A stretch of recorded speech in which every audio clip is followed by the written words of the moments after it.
Assalamualaikum. Merdeka. Merdeka. Merdeka. Kita merayakan kemerdekaan yang bagi orang-orang muda mungkin terasa garing dan tidak punya arti. Karena apa? Karena orang-orang muda yang lahir-lahirnya belakangan ini, maaf ya orang muda, tidak bermaksud untuk menyalahkanmu, tapi kalau orang-orang muda, kemerdekaan itu apa? Kebebasan itu apa? Ya tidak terlalu punya banyak arti sebab lahir sudah bebas. Tetapi untung kita punya medsos sehingga kita bisa mendengar berbagai kabar di dunia bahwa masih terjadi ketidakamanan, peperangan di mana-mana, pendek kata tidak ada namanya stabilitas nasional. Kalau yang lahirnya tahun 60-an tahu ya istilah stabilitas nasional. Tahu ya? Tahu enggak? Tahu. Jangan ngaku tahu karena ketahuan kamu tua. Ya.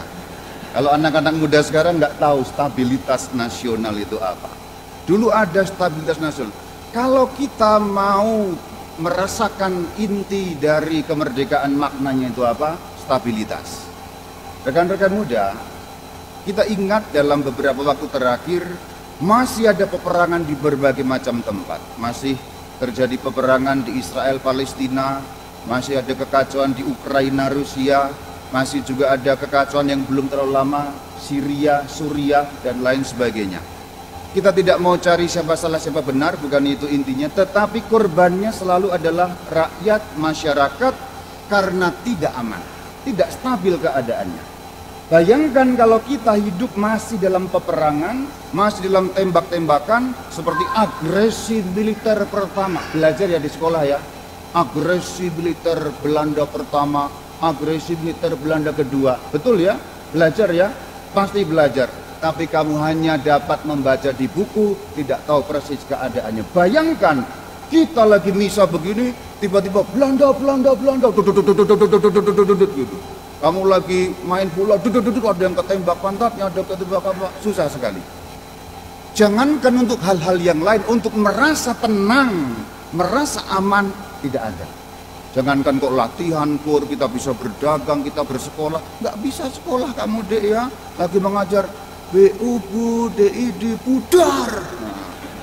BU Bu DID kan harusnya budi, tapi budar, nggak bisa sekolah. Artinya apa? Jangankan untuk hal-hal yang lain, kolek, sosbud, hankam, kita berdagang, kita ekonomi, kita mau cari ketenangan saja sulit. Maka kemerdekaan, hal pertama, dan terutama orang-orang muda yang tidak hidup dalam masa transisi dan pergantian, kemerdekaan itu kamu terima begitu saja. Tapi kalau kita mau bayangkan, untung kita tidak tinggal di Syria, untung kita tidak tinggal di Palestina, untung kita tidak tinggal di Israel, untung kita tidak tinggal di Rusia dan sebagainya, yang sampai detik ini bahkan belum merasakan rasa aman. Rasa aman itu penting sekali saudara-saudari. Coba bayangkan, kamu tidur malam-malam dengan kepikir-pikiran nanti jangan-jangan diberondong peluru, jangan-jangan mortir, jangan-jangan bom. Mimpinya kita serem-serem pasti karena tidurnya kepikiran macam-macam. Maka pertama, yang mau kita syukuri kemerdekaan HUT RI, maka tadi kita kata merdeka adalah kebebasan negara ini sehingga kita dapat merasakan rasa aman. Itu dulu. Itu hal pertama.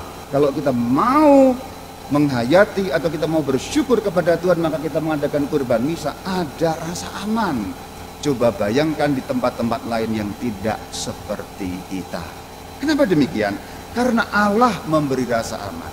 Kita ingat dalam perjanjian lama, orang-orang Israel mengalami perbudakan di Mesir. Perbudakan juga tidak enak. Mereka hidup dalam keadaan terancam. Sulit sekali karena budak harus siap kerja 24 jam tanpa digaji. Harus diapa-apakan terserah pada majikannya.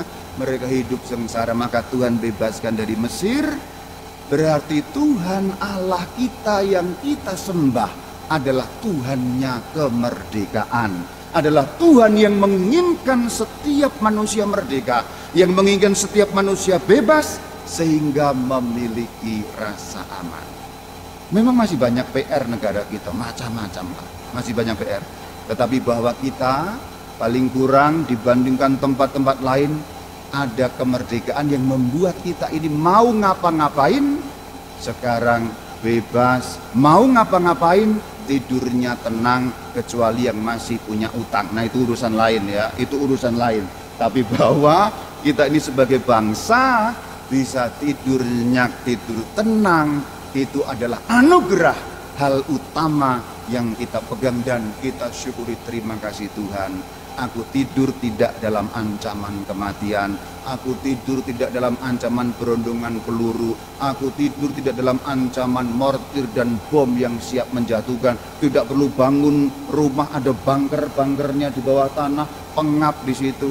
Tidur bisa nyaman, bisa tenang, bisa enak. Kemerdekaan memberi rasa aman asalnya dari Tuhan. Tuhan kita adalah Tuhan yang memberi kemerdekaan. Nomor 2, meskipun bebas, meskipun merdeka, tetapi ada batasnya. Maka kalau mau dikalimatkan, kebebasan manusia itu dikehendaki oleh Tuhan. Kemerdekaan adalah merdeka atau bebas yang tahu batas. Kita ingat dalam firman kedua, dikatakan hormatilah orang lain. Maksudnya adalah hormatilah juga kebebasan mereka. Artinya sebagai manusia, sebagai bangsa, kita ini bebas merdeka. Kamu itu mau ngapa-ngapain bebas merdeka. Tetapi ingat, di dunia ini, di bangsa ini, di tanah air ini, kita tidak hidup sendirian. Maka kebebasan orang lain itu juga ada. Firman kedua dari surat pertama Petrus mengatakan, hormatilah orang-orang lain. Artinya juga hormatilah kebebasan mereka. Kamu mau kebut-kebutan di jalan raya itu boleh apa enggak? Boleh. Kalau kamu hidup sendiri di atas muka bumi ini, tidak ada manusia lain. Bahkan kamu mau nari-nari telanjang bulat, sambil nyanyi rungkat telanjang bulat di jalan raya, boleh enggak? Boleh. Kalau kamu syaratnya hidup sendirian di atas muka bumi ini. Tapi kenyataannya kita hidup dalam kebersamaan. Kita tidak hidup sendirian, maka kebebasan orang lain adalah batas daripada kebebasan kita. Maka kemerdekaan adalah bebas yang tahu batas. Ini kalau diterapkan dalam hubungan-hubungan yang lebih kecil sangat berguna. Merdeka itu bebas yang tahu batas. Contoh, kamu sebagai anak dalam keluarga, bebas gak? Bebas. Tetapi kamu tahu batas-batas mana yang diperkenankan, batas-batas mana yang dapat kamu lakukan.